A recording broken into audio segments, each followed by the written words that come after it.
아직 한국에서는 비건 사업은 성공하기 힘들다는 인식이 팽배한데요. 이런 편견을 꺾고 연매출 수십억을 달성한 비건 스타트업이 있습니다. 2017년에 설립되어 매년 100% 이상의 성장을 보이며 2025년 목표 매출액 100억을 목표로 급성장하고 있는 회사인데요. 오늘 자세히 알아볼게요. 안녕하세요. 비건 소식을 모아 전해드리는 굿모닝 비건입니다. 구독과 좋아요 그리고 알림 설정 잊지 마세요. 비건 시장 중에서 베이커리 산업은 이미 성장기에 들어섰다고 해도 과언이 아닙니다. 오프라인뿐만 아니라 온라인에서도 수많은 업체가 비건 빵을 판매하고 있는데요. 그 중에서 1위를 차지하고 있는 더 브레드 블루가 바로 오늘 알아볼 회사입니다. 더 브레드 블루는 2017년 8월에 창업한 채식주의 기반의 베이커리 카페인데요. 서울 신촌점에서 시작해 창업 2년 만에 오프라인 직영 매장이 서울과 인천 중심으로 5개까지 늘었습니다. 창업 직후인 2017년 하반기 매출은 6천만 원 정도였지만 2018년 7억 3천만 원, 2019년 14억 9천만 원, 2019년부터는 쿠팡, 마켓컬리 등 온라인 판매를 본격적으로 시작해 2020년 매출액은 약 30억 원으로 추정됩니다. 그렇다면 수많은 비건 베이커리 중에서 더 브레드 블루가 1위를 차지한 비결은 무엇일까요? 그 이유는 바로 기존 비건 베이커리들이 동네 빵집에 머무른 데 반해 처음부터 전국 납품을 목표로 공장 설립을 같이 추진했기 때문입니다. 공장화 시설을 갖춰 식품 제조 가공업 허가를 받게 된 더 브레드 블루는 시장에 진출한 비건 베이커리 업체 중 유일하게 전국에 납품이 가능한 비건 베이커리가 되었습니다. 공장뿐만 아니라 R&D 기업 부설 연구소도 운영하기 시작했는데요. 이 연구소를 통해 무려 170여 개의 비건 레시피를 개발했다고 합니다. 이는 국내 최다 비건 레시피로 더 브레드 블루의 강점 중의 하나로 꼽고 있다고 해요. 이쯤 되면 창업을 한 대표에 관해 궁금해지지 않으세요? 더 브레드 블루의 문동진 대표는 대기업 해외 영업팀에서 근무하다 창업을 결심 후 퇴사하고 이듬해 바로 더 브레드 블루를 시작했다고 합니다. 회사를 다니면서 해외 출장을 많이 다녔는데 선진국뿐 아니라 동남아의 개발도상국들도 레스토랑마다 채식주의자들을 위한 메뉴가 있는 것을 보고 사업 아이디어를 얻었다고 해요. 비건 사업 중에 베이커리로 선택한 이유는 그냥 레스토랑 하나 만들어서는 비건을 대중화시킬 수 없다는 생각을 갖고 멀리 배송도 할 수 있으면서 납품도 할 수 있는 게 뭐가 있을까 고민하다 빵으로 카테고리를 딱 정한 것이라고 합니다.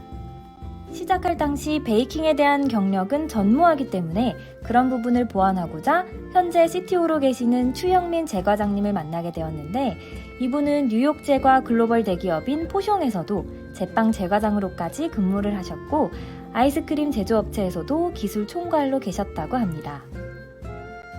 하지만 CTO분도 비건 베이킹은 처음이라 처음에는 못해, 안 돼요 라는 얘기를 되게 많이 하셨다고 해요.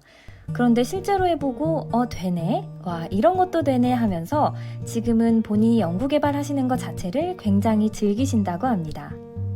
레시피는 우유 대신 두유를 사용하고 버터는 현미유나 쌀로유 같은 식물성 오일로 대체, 계란은 식물성 단백질이나 콩 단백질로 대체한다고 해요.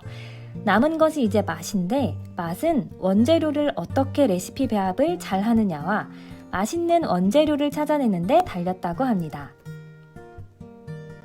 실제로 우유, 계란, 버터 같은 맛있는 거 다 뺐는데 어떻게 맛있을 수 있냐 이런 이야기를 하시는 고객분들이 되게 많다고 하는데요. 더 브레드 블루는 맛있는 빵을 만들기 위해 신제품을 개발할 때는 고객 반응 테스트를 반복한다고 합니다. 고객 반응 테스트나 직원들 자체 테스트에서 80% 이상이 맛있다는 평가를 내린 제품만 정식으로 판매한다고 해요. 그 결과 처음에 시작할 때는 채식주의자나 알레르기 환자 고객분들이 많았는데 지금은 고객 비율로 본다면 채식주의자가 아닌 고객분들이 더 많은 상황이라고 합니다. 더 브레드 블루는 여기서 만족하지 않고 공장 시설을 확장해서 국내 최초로 햇섭 인증 마크를 획득하기 위해 2019년에는 4억 원 규모의 투자를 받아내기도 했습니다.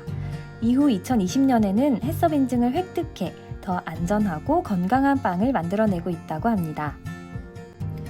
작년에는 온라인 판매 배송일을 하루 줄이기 위해 손해를 감수하고 기존 택배비와 동일한 금액으로 퀵서비스 배송을 도입하기도 했는데요. 올해부터는 퀵서비스 배송에 대한 고객들의 불안감을 줄이기 위해 국내 최초로 직접 새벽 배송 서비스를 도입했다고 합니다. 새벽 배송 서비스를 시작하면서 기존의 퀵서비스 가능 지역이었던 서울을 포함해 경기도, 인천 지역까지 배송 범위가 확대되었다고 하는데요.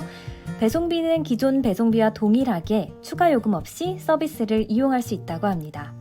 코로나가 장기화되면서 온라인 주문량이 급증하고 있는 요즘 새벽 배송 서비스가 고객들에게 반가운 소식이 될 것으로 보입니다.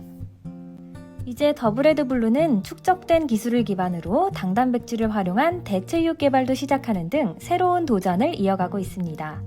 이를 넘어서서 장기적인 목표는 비건들이 모이는 일종의 복합 공간을 만드는 것이라고 하는데요. 식품 이외에도 생필품 등 여러 분야에 비건이 자리하고 있는데 이를 한 곳으로 모으고 싶다는 포부입니다.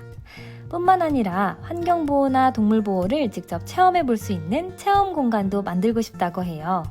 여기까지 오늘은 비건 사업의 불모지였던 한국에서 비건 빵 사업을 시작해 이제는 비건 문화의 대중화를 꿈꾸고 있는 더브레드블루에 대해 알아보았는데요. 누군가의 성공담을 듣는 일은 정말 가슴 벅찬 일인 것 같아요. 앞으로 더 다양한 분야의 비건 창업가들을 소개해드리는 기회를 자주 가질 계획이니까요. 기대해주세요.